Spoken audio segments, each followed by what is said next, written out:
With that said, let's go ahead and pray, and we will ask God to bless our time together. Well,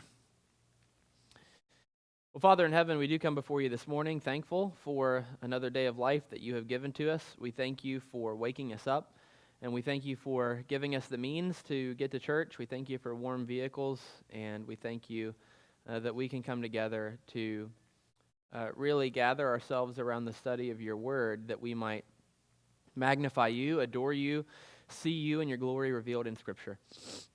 So, Father, I do pray that you would bless our Sunday school hour. I pray that you would be honored in the teaching of your word, and I pray that we would grow as a result of the time that we have. Lord, we thank you, and we ask all these things in Jesus' name. Amen.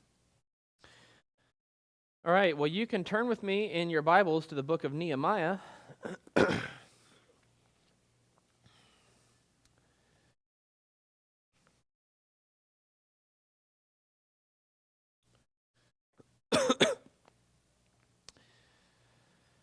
If you'll recall, the last few weeks you have been working through Ezra.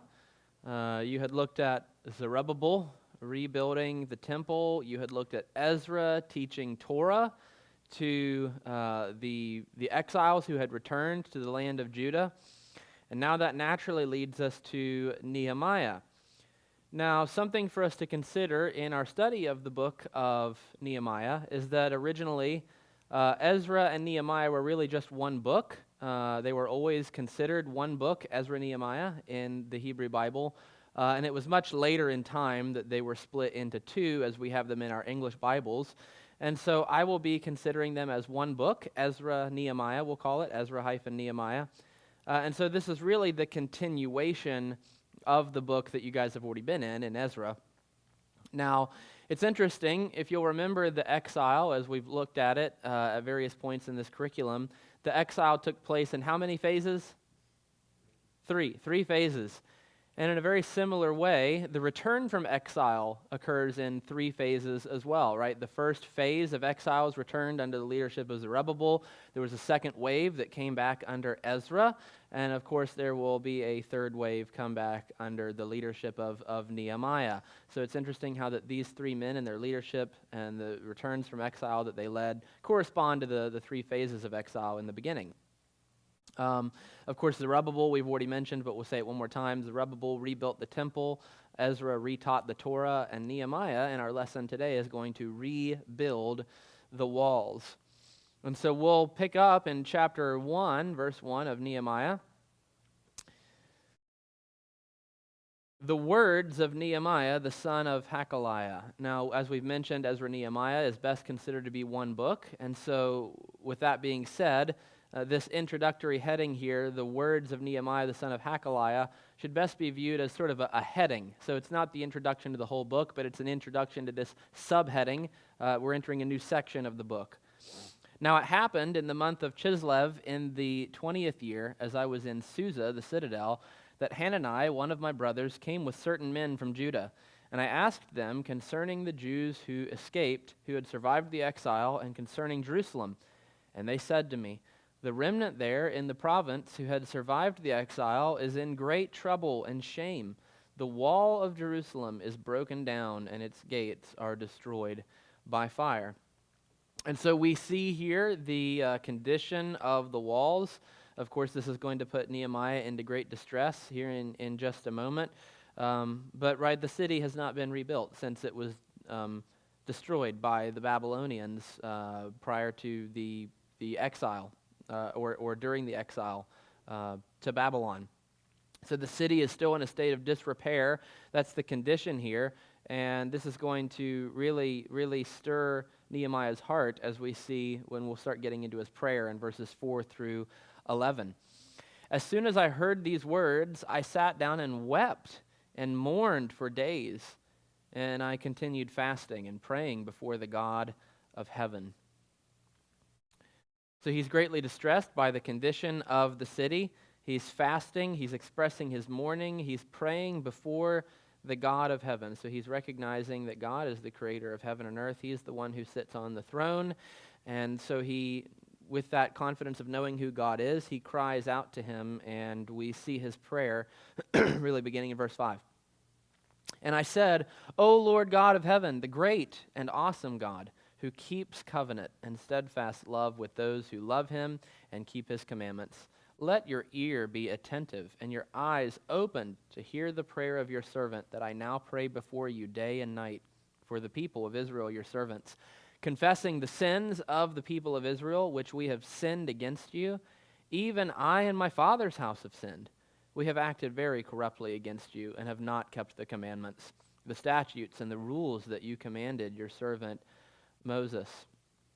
So we'll see really a beautiful pattern of prayer here. He begins by acknowledging who God is, right? We could say that he begins with adoration of God. He's acknowledging that the one he is speaking to is the great and awesome God, the one who keeps covenant and steadfast love. Right, and so this, of course, refers to God's covenant-keeping love, the fact that he's always faithful to his promises. He never abandons his covenant people in an ultimate sense. He always will come through on the promises he's made. And so he's recognizing you are the God, the great and awesome God, the true God, the God of heaven and earth, the one who always keeps your covenant. So he begins with this adoration, but he moves into confession. Right, even as he's about to seek God's blessing on his efforts to return, he's recognizing that it was really the sin of the people that got them into this situation in the first place, for the city to be so broken down as it is.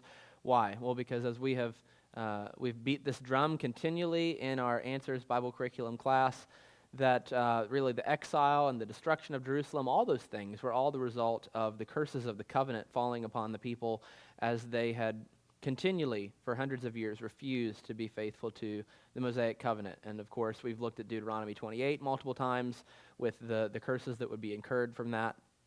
And so he's acknowledging, right, we have not been faithful. We have sinned. This is even the very reason why the city is in such disarray. But verse 8, remember the word that you commanded your servant Moses, saying, if you are unfaithful, I will scatter you among the peoples. But if you return to me and keep my commandments and do them, though your outcasts are in the uttermost parts of heaven, from there I will gather them and bring them to the place that I have chosen to make my name dwell there.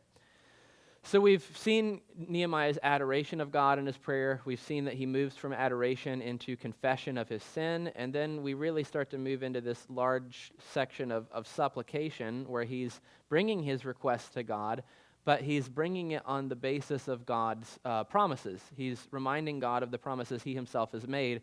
And when he's quoting Moses here, or citing Moses in the promise that he lists, you can hear a lot of language from really Deuteronomy 30, which we've looked at before, but we'll look at it again. And I want you to see how that this Deuteronomic language is sort of scattered all throughout his prayer, informing his prayer as he's hoping in the promises of God. So Deuteronomy chapter 30, verses 1 through 10. And when all these things come upon you, the blessing and the curse which I have set before you, and you call them to mind among all the nations where the Lord your God has driven you, right? So even back in the Torah itself, Moses just assumes there's no way you're going to keep the covenant. You're definitely going to incur the curses of the covenant. Why? Because I've been with you all these years, and I know what kind of people you are. You are stubborn and stiff-necked and uncircumcised in heart, and so you will most certainly incur the curses of the covenant. It's assumed you're going to be scattered to the nations. But verse 2, and return to the Lord your God, you and your children, and obey his voice in all that I command you today with all your heart and with all your soul. Then the Lord your God will restore your fortunes and have mercy on you, and he will gather you again from all the peoples where the Lord your God has scattered you. If your outcasts are in the uttermost parts of heaven, right, so there's that language of the uttermost parts of heaven directly used by Nehemiah in our passage today. If your outcasts are in the uttermost parts of heaven, from there the Lord your God will gather you, and from there he will take you. And the Lord your God will bring you into the land that your fathers possessed, that you may possess it. And he will make you more prosperous and numerous than your fathers. And the Lord your God will circumcise your heart and the heart of your offspring, so that you will love the Lord your God with all your heart and with all your soul, that you may live. And the Lord your God will put all these curses on your foes and enemies who persecuted you. And you shall again obey the voice of the Lord and keep all his commandments that I command you today. The Lord your God will make you abundantly prosperous in all the work of your hand, in the fruit of your womb, and in the fruit of your cattle, and in the fruit of your ground. For the Lord will again take delight in prospering you, as he took delight in your fathers, when you obey the voice of the Lord your God to keep his commandments and his statutes that are written in this book of the law, when you turn to the Lord your God with all your heart and with all your soul. And so there is this prophecy from Moses that, yes, they will reap the curses of the covenant, but on the other side of judgment, the Lord is going to do a work of heart circumcision. This is obviously the language of the new covenant, the new heart that would be given, and corresponding with this new covenant circumcised heart, the people would be led to a state of true obedience such that they would incur God's blessing and enjoy life and fruitfulness in the land. And it's interesting, sort of even the language of reversal. Verse 8, and you shall, verse 7, and the Lord your God will put all these curses on your foes and enemies who persecuted you. So there's this expectation of reversal, that at some point, those who had so oppressed the people of Israel, they themselves will incur God's judgment. And you can even sort of imagine that sort of background in Nehemiah's mind through some of the prayers that we find in the book, where he will be, at multiple points, praying really imprecatory prayers against those who are oppressing and opposing the Jews in this restoration effort. And so it's pretty clear that Nehemiah, he is hoping in the promise of Deuteronomy 30. He understands they've already incurred the judgment of exile, and so it's on the other side of that judgment that restoration comes. He is hoping in that, and yet we still have to ask the question as we consider this book in its entirety, is the restoration of Ezra and Nehemiah everything which was promised? It is certainly a restoration of sorts. We see them coming back after 70 years from Babylonian captivity, just as Jeremiah had promised. And yet, as we really reach the conclusion of this book towards the end of class today, we have to ask the question, is this everything that was envisioned in the prophetic books? As we read Isaiah, Jeremiah, Ezekiel, and others, we have to ask the question, is this restoration project under Zerubbabel, Ezra, Nehemiah, is it everything in all of its grandeur that was pointed to in the prophets? So keep that in the back of your mind. We'll continue on in his prayer, though. Verse 10, we're back in Nehemiah chapter 1. They are your servants and your people, whom you have redeemed by your great power and by your strong hand. O Lord, let your ear be attentive to the prayer of your servant and to the prayer of your servants who delight to fear your name, and give success to your servant today, and grant him mercy in the sight of this man. Now, if we didn't have the next little line, we might be wondering, well, what man? Who is he talking about? But there's this clarifying remark that's provided for us. Now, I was cupbearer to the king. And so it's quite obvious that he's referring to the king, right? He is the king's cupbearer, the one who was to test his wine, test his drink to make sure that it was not poisoned or anything like that. And so this is a highly dignified servant of the king, Nehemiah, a position of status that he has attained. And so he's praying to the Lord and asking for his success in the sight of this man, that the king, to whom he is the cupbearer, would be favorable to really the request that he's about to bring to him here in chapter 2 in just a moment. And so we've seen the beautiful pattern of prayer: adoration, confession, and then supplication,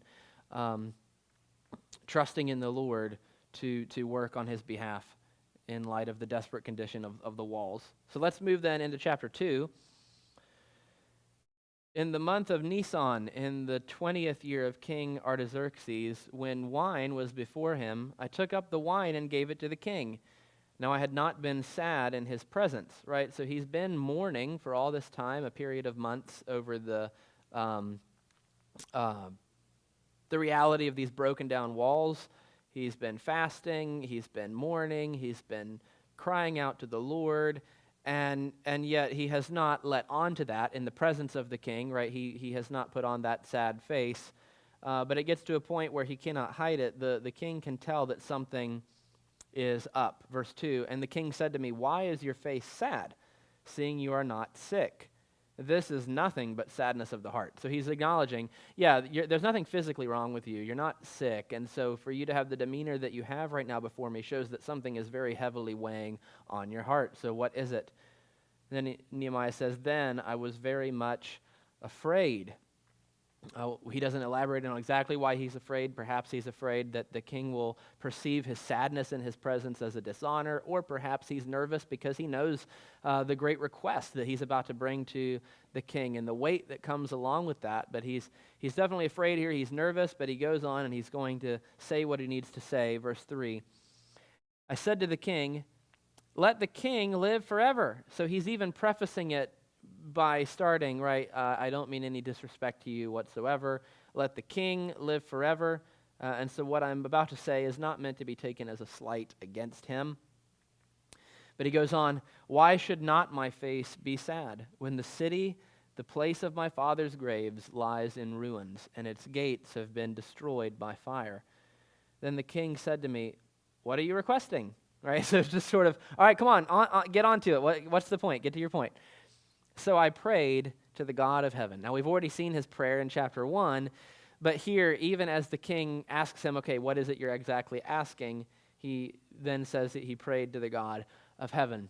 And so I think the impression of the idea that we get here is that spur of the moment, even as he's about to make this request, maybe silently in his own mind, he prays briefly, quickly to the Lord, for the Lord to help him as he brings this request. But what do we see? We see really that Nehemiah is a man of prayer who it just comes instinctive for him, right? At every moment, even if it's just a quick prayer in the moment as needed, he's one who just instinctively turns to the Lord for the help that he needs when he needs it, because he knows that God is the God of heaven. He is the one with the ability to answer.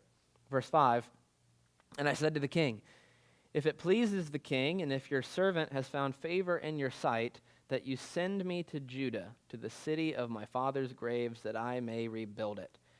And the king said to me, the queen sitting beside him, another funny little parenthetical note we get there. Perhaps the idea is that the king is pretty quick to grant the request, maybe with the exception of turning briefly to his queen and just conferring with her for a moment, getting her input.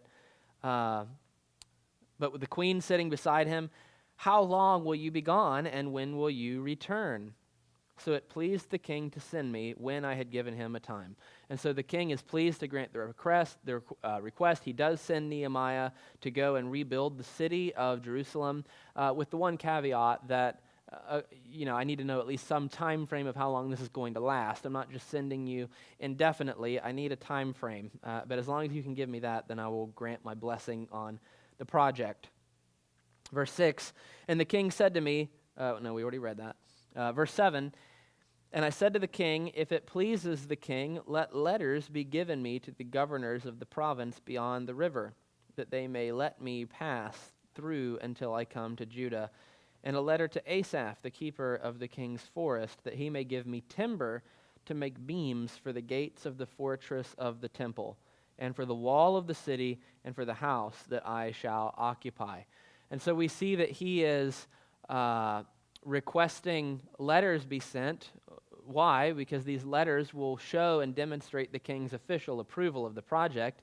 If you'll remember back in Ezra, there were previous efforts of restoration of various things that were met with resistance. And so for a time, the temple rebuilding was delayed before it was resumed again. And so it's almost as if Nehemiah is seeking to preemptively prevent this sort of resistance by getting letters sent to all the governors of the districts of the provinces, so that the king's authority in backing this project is clearly seen and demonstrated, right? That the work will not be hindered, hopefully at least. And he requests materials, timber from the king's forest for the building of the gates of the fortress of the temple, the walls of the city, and for the house that he's going to live in. Now, look at what comes next here. And the king granted me what I asked, for the good hand of my God was upon me. And so we see that the Lord has answered Nehemiah's prayer, right? We see really that the clear reason why he's found this favor with the king is because the Lord was blessing it, the Lord was answering his prayers. The good hand of my God was upon me. And of course, we can't help but think of passages like Proverbs chapter 21. Proverbs chapter 21, verse 1, well-known verse. The king's heart is a stream of water in the hand of the Lord. He turns it wherever he will.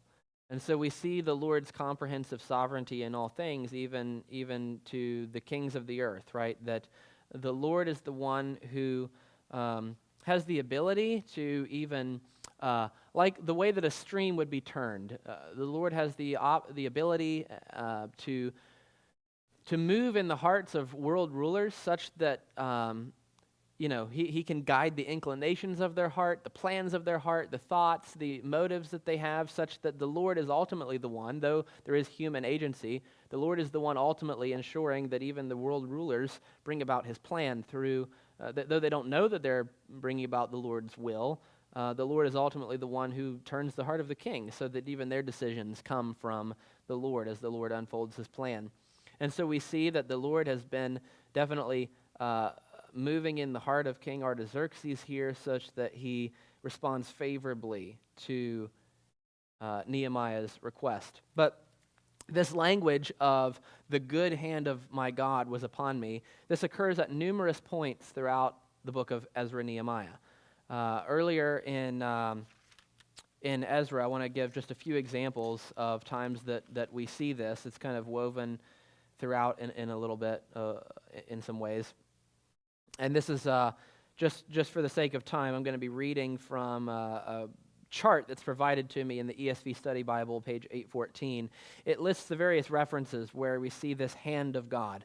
It's in Ezra 7:6, Ezra 7:9, Ezra 7:28, Ezra 8:18, Ezra 8:22, Ezra 8:31, and we've already seen Nehemiah 2:8.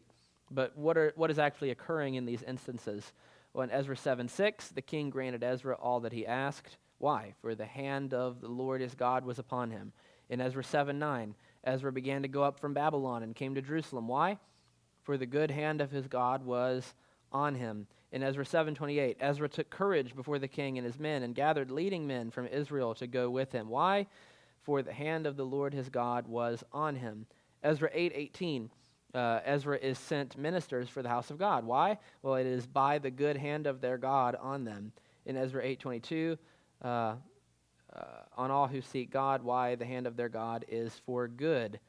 Ezra 8:31, God delivered them from the hand of the enemy and from ambushes by the way. Why? For the hand of their God was on them. And so it's a recurring phrase that occurs throughout the composition of Ezra and Nehemiah, which is really demonstrating that the Lord is the one who's granting good success to this restoration project under Zerubbabel, under Ezra, under Nehemiah. Right? God is the one that's blessing the efforts, and so he's granting them success in these ways. And so we as the readers are clearly meant to see the Lord's hand involved in bringing about the various circumstances that are set before them. So we'll move then into the latter half of chapter 2, Nehemiah 2, verse 9. We're going to see now that his request has been granted, Nehemiah goes to begin this survey project to assess how bad the situation really is. Verse 9. Then I came to the governors of the province beyond the river and gave them the king's letters. Now the king had sent with me officers of the army and horsemen. But when Sanballat the Horonite and Tobiah the Ammonite servant heard this, it displeased them greatly that someone had come to seek the welfare of the people of Israel. So this is, I believe, the first reference that we get in the book to this Sanballat and Tobiah. But they're going to be some real troublemakers, right? We're going to see throughout the book that they're going to be really heading up much of the resistance against Nehemiah. And we see the beginning of that resistance here. They do not like the fact that someone is seeking the welfare of the people of Israel. Why? Because they are enemies of the people of Judah. So we see this first sign of opposition. Verse 11, Nehemiah's incognito sort of survey. So I went to Jerusalem and was there 3 days. Then I arose in the night, I and a few men with me, and I told no one what my God had put into my heart. So once again, even recognizing that the Lord was the one who had really put it within Nehemiah's heart to begin this project of rebuilding the walls. And I told no one what my God had put into my heart to do for Jerusalem. There was no animal with me but the one on which I rode, right? So it's a small group that's going out to inspect. It's not conspicuous. It's small and inconspicuous, not to raise too many eyebrows as they're surveying the project. I went out by night by the valley gate to the dragon spring and to the dung gate, and I inspected the walls of Jerusalem that were broken down and its gates that had been destroyed by fire. Then I went on to the fountain gate and to the king's pool, but there was no room for the animal that was under me to pass. Then I went up in the night by the valley and inspected the wall, and I turned back and entered by the valley gate, and so returned. And the officials did not know where I had gone or what I was doing. And I had not yet told the Jews, the priests, the nobles, the officials, and the rest who were to do the work. Then I said to them, "You see the trouble we are in, how Jerusalem lies in ruins with its gates burned. Come, let us build the wall of Jerusalem that we may no longer suffer derision." And I told them of the hand of my God, there it is again, that had been upon me for good, and also of the words that the king had spoken to me. And they said, "Let us rise up and build." So we really see here that Nehemiah is, he's really stirring up the faith of others, right? It is a large task that's set before them, but he's recounting to them the way that God's clear providence has already been seen and giving him his own success with the king, and to encourage them that this is a sign of the Lord's favor, that he is with us. And so, yes, the Lord will be with us as we engage this project, so let's rise up and build. He's stirring up their faith, providing motivation to them for this task. So they strengthened their hands for the good work. But when Sanballat the Horonite and Tobiah the Ammonite servant and Geshem the Arab heard of it, they jeered at us and despised us and said, "What is this thing that you are doing? Are you rebelling against the king?" Then I replied to them, "The God of heaven will make us prosper, and we his servants will arise and build, but you have no portion or right or claim in Jerusalem." So we see the first, at least outward expression of this opposition, the jeering from Tobiah and Sanballat and Geshem. And so there's this jeering, but there's also a serious accusation, right? The charge that they're laying is essentially, "Oh, I know why you're doing this. I know why you're trying to rebuild the walls of Jerusalem, because your intention is to rebel against the king of Persia, right? The king of the empire. Your intention is to go against Artaxerxes, which is not unlike the charges that were brought earlier in Ezra. When the temple construction was temporarily halted, what did the troublemakers do? They went to the records to look at the ways of Judah's rebellion in the past, and they said, "See, this is a city with a long-standing history of rebellion." That's what they're wanting to do. They're just wanting to reinstitute their temple and their practices so that they can rebel against the king of Persia. And so a similar tactic being used here. But this is a serious accusation that they're raising. But Nehemiah is very blunt with them. He tells them, "You have no part or claim in Jerusalem." And why? Because you are opposing God's people. You are being enemies. But the God of heaven will make them prosper. So we see Nehemiah's faith there. All right. Well, we're not going to read all of chapter 3. It's essentially a long list of the work that took place and who did various portions of the work to rebuild these sections of wall. So you're welcome to read that on your own time if you like. But we're going to skip ahead into chapter 4. And if you have your student guide with you, we're going to really do the activity now. And so we'll try not to take too long on this because I still have more that I want to cover in the lesson this morning. But you should have an activity in the handout that's called Acting in Faith. Acting in Faith. And so the instructions that it gives you here, in the account of the rebuilding of the wall, the Jews acted in faith as they trusted in God's protection. Read Nehemiah 4 and look for examples of the connection between trusting in God to accomplish his plans and working to bring about those plans. Then answer the questions below. So if you want, you can work with a partner, but maybe take like 10 minutes to to just read through chapter 4, answer the questions there. So things to be looking for, questions that asks you, what examples of faith did you find in the passage, and what examples of action did you find in the passage? So start with that, and then you can answer the others as well. So take 10, and we'll come back together and hopefully try to finish up the rest of the things that we need to see in this lesson this morning. If you are sitting all alone, feel free to move somewhere next to someone so you can work together if you so desire.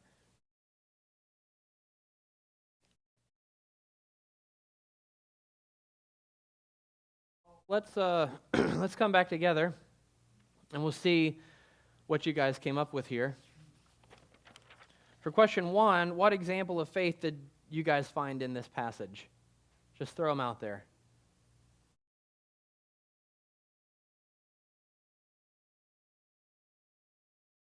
We still got ground to cover, so let's just be spontaneous. Just throw it out there. What did you see? Examples of acknowledging the Lord or faith in the Lord in these passages. They do, okay. Right, in verse 9, they're praying to God for protection. In verse 4, they're praying and asking God to judge their enemies, right? That's an imprecatory prayer against those who would seek to oppose them and halt the work. What else?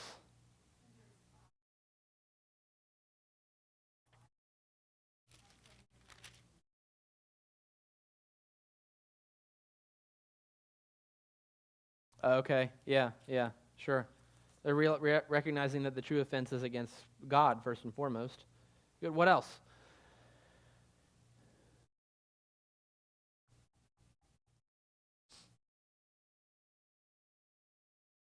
Maybe down in verse 14, where Nehemiah is just reminding the people to trust in their awesome God.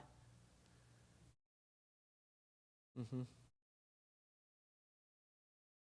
Okay, yeah. Verse 20 affirms that God would be the one who would fight for them. And verse 15 acknowledges really that God was the one who ultimately had frustrated the plans of the enemies as they had heard of the opposition and set up these guards. Well, that leads into question 2 then. What examples of action did you find in this passage?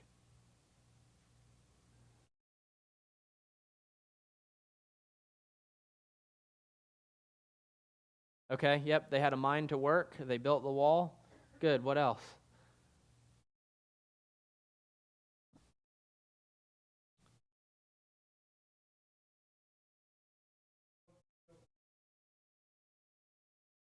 Okay, yeah, so I mean, dire circumstances, I guess desperate times call for desperate measures, right? They're building, I guess, with a hammer in one hand and their sword in the other, right? They're ready at any moment to defend against an attack as these walls are vulnerable, having not yet been built. What else? Did you have one, Kevin?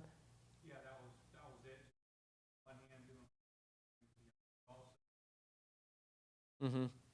look at it too, Mm. because if you're concentrating on one thing, you're afraid about something else.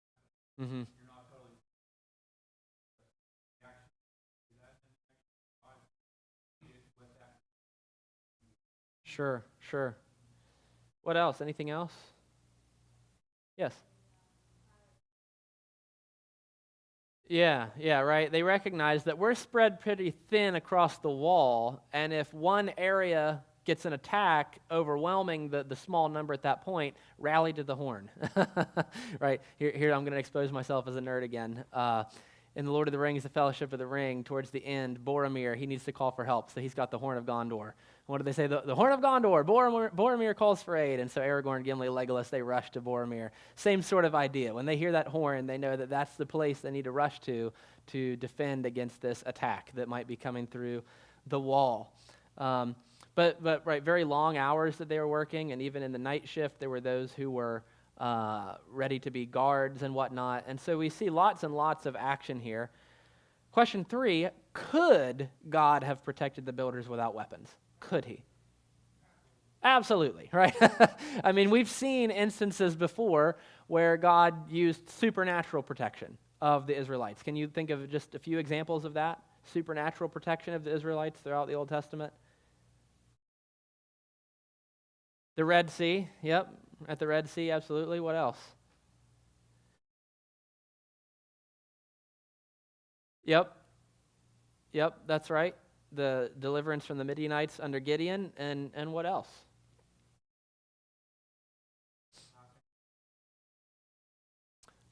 In the Exodus events, okay, certainly. Speaking of an angel or an angel of the Lord, we can also think of the protection of Jerusalem from the army of Sennacherib, right, in the days of Hezekiah, right, when the angel of the Lord, how many did he kill in one night? It was like 185,000 Assyrians in one night, right? So the Lord could certainly do it, and yet that's not the means he chose to use in this instance. So question 5, how would you describe the relationship between the Jews' faith in God and the Jews' acts of building the wall? What's the relationship between these things?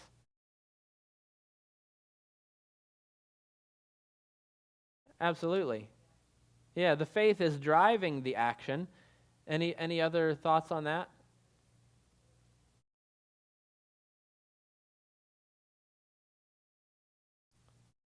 Well, I think it's a powerful. Do you have something, Kevin? Well, I was going to say, I think it directly, we can understand, Yeah. that doesn't say, oh, positive, Right. Right. right? Absolutely. Yeah. We have actually go out Yeah.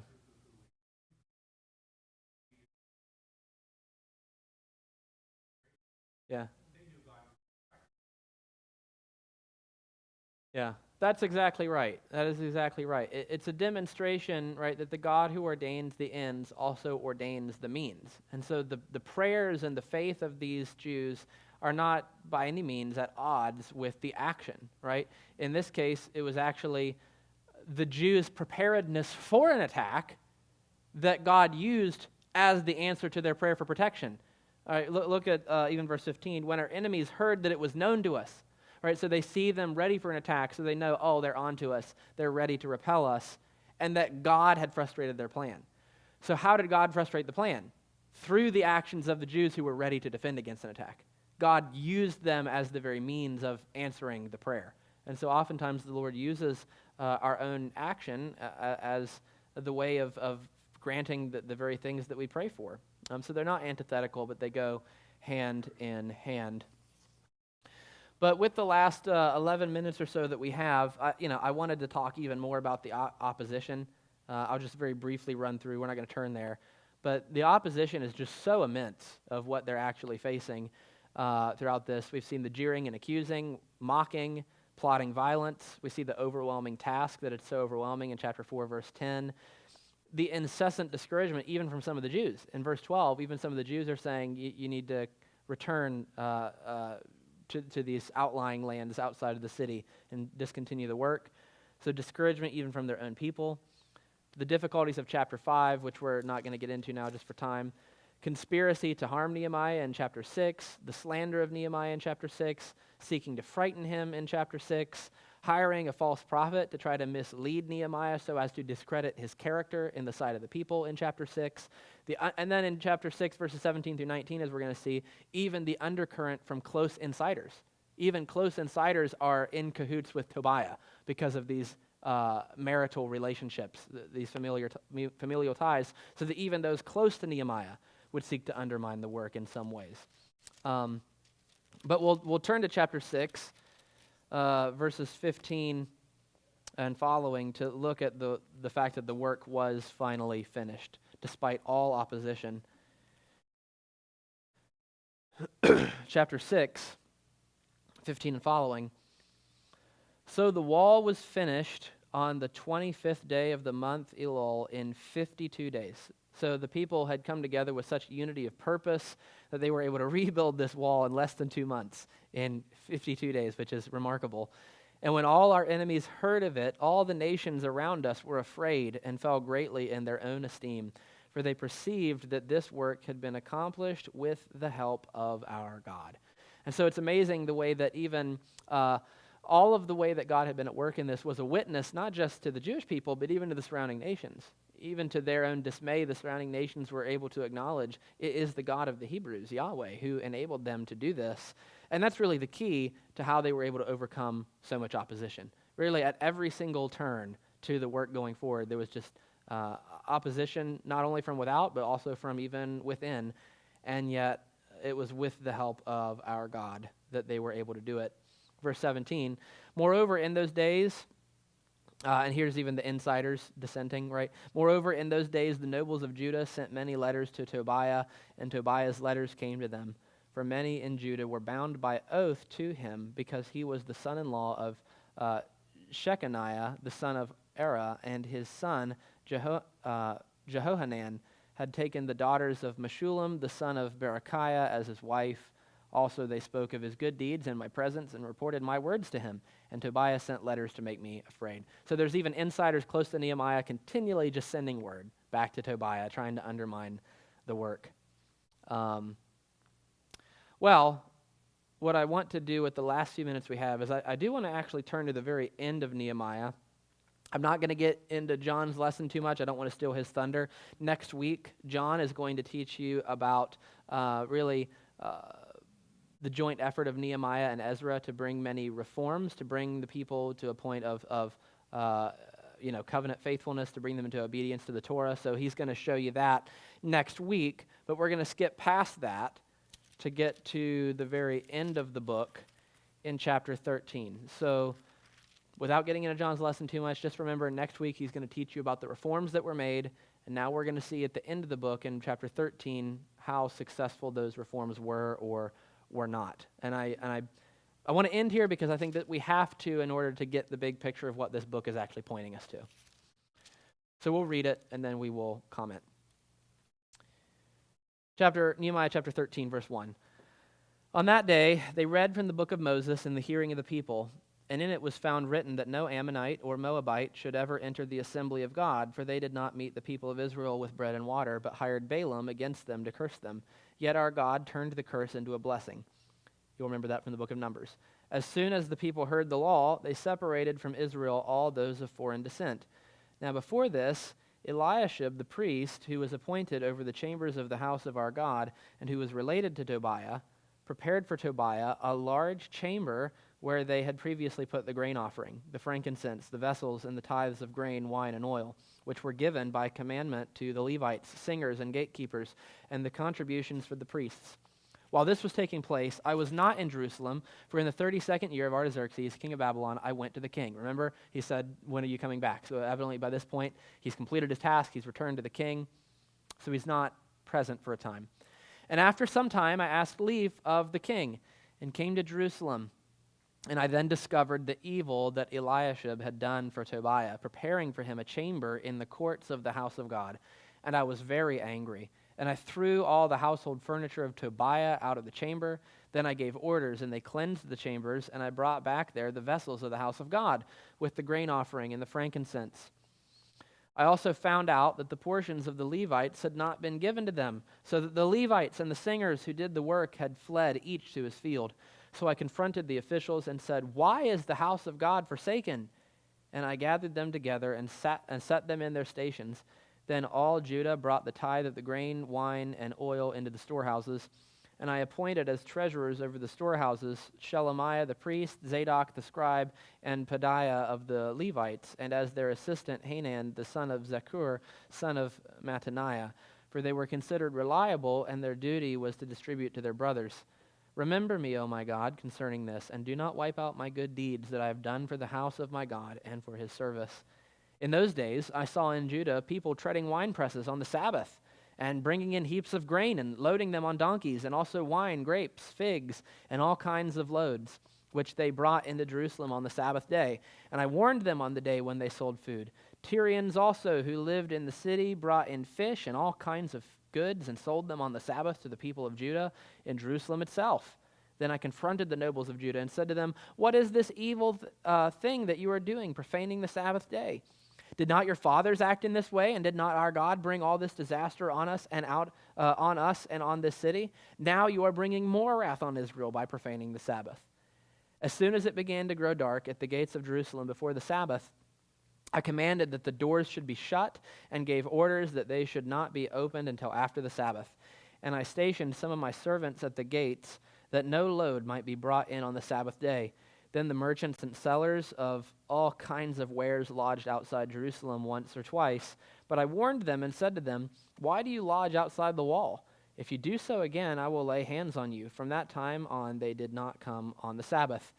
Then I commanded the Levites that they should purify themselves and come and guard the gates to keep the Sabbath day holy. Remember this also in my favor, O my God, and spare me according to the greatness of your steadfast love. In those days also I saw the Jews who had married women of Ashdod, Ammon, and Moab, and half of their children spoke the language of Ashdod, and they could not speak the language of Judah, but only the language of each people. And I confronted them, and cursed them, and beat some of them, and pulled out their hair. And I made them take an oath in the name of God, saying, "You shall not give your daughters to their sons, or take their daughters for your sons or for yourselves." Did not Solomon, king of Israel, sin on account of such women? Among the many nations there was no king like him, and he was beloved by his God, and God made him king over all Israel. Nevertheless, foreign women made even him to sin. Shall we then listen to you and do all this great evil and act treacherously against our God by marrying foreign women? And one of the sons of Jehoiada, the son of Eliashib, the high priest, was the son-in-law of Sanballat the Horonite. Therefore I chased him from me. Remember them, O my God, because they have desecrated the priesthood and the covenant of the priesthood and the Levites. Thus I cleansed them from everything foreign, and I established the duties of the priests and Levites, each in his work, and I provided for the wood offering at appointed times and for the firstfruits. Remember me, O my God, for good. So really, we see that despite the tremendous efforts of those like Zerubbabel in restoring the temple, of Ezra in reteaching the people the Torah, of Nehemiah in rebuilding the walls of Jerusalem, the book has quite a disastrous ending, doesn't it? Right? That we see that the people have still learned nothing. Despite this great ceremony of covenant renewal you're going to see next week, they still end up right back in the same place again. And it's fascinating, the questions he asks in part of the chapter. Why is the house of God forsaken? Why? What is this evil thing that you are doing, profaning the Sabbath? And then they're even doing it right outside the walls. Why do you lodge outside the wall, he asks. So those three questions sort of correspond to the work of each of the three main men in the book of Ezra and Nehemiah, don't they? It was Zerubbabel who restored the temple, it was Ezra who taught the Torah, and it was Nehemiah who rebuilt the walls, and yet each one of those areas has been profaned again, right as the book come to its conclusion. And so really, I think it shows us, to wrap all this up, we have to acknowledge that, yes, God did a great work through these men, but the book is intending to show us that it was not really the fulfillment of all that the prophets had hoped for. This is a long shot from the full picture of prophetic restoration in the days of the Messiah ruling and reigning, the people with circumcised hearts in a new covenant, never to be oppressed by their enemies ever again. This is, and all nations flowing to Jerusalem. This is a far shot from that picture. And so the people seem to have learned almost nothing. This return to the old covenant after the exile, it will be no more effective than the old covenant was before the exile. None. The people still desperately need the new heart that was promised in the new covenant. And you'll remember, I don't remember if we had a lesson on this before or not, but you'll remember perhaps we've talked about the 77s in the book of Daniel, the 70 weeks of Daniel, this timeline of ultimate restoration. Because what does Daniel say? Daniel says, I'm ready to pack my bags and go back to Jerusalem because 70 years are about up. I've been watching the calendar. I know that the time for Jeremiah's prophecy is about to be fulfilled. The angel Gabriel comes to Daniel and says, what? It's not going to be 70 years. It's actually going to be 77s of years until the restoration comes. And of course, there's lots of eschatology that gets woven into that we don't have time to talk about now. But there's a quote from Stephen Dempster in his book, Dominion and Dynasty, which I think is very fitting for the conclusion to Nehemiah. He says, the 70 years may be over, but the 70 weeks have just begun. Really. In a sense, Nehemiah, the conclusion to this book is showing us, though they have physically returned, in a sense, they're still in exile, spiritually speaking. This is a long shot from all that the prophets had pointed to.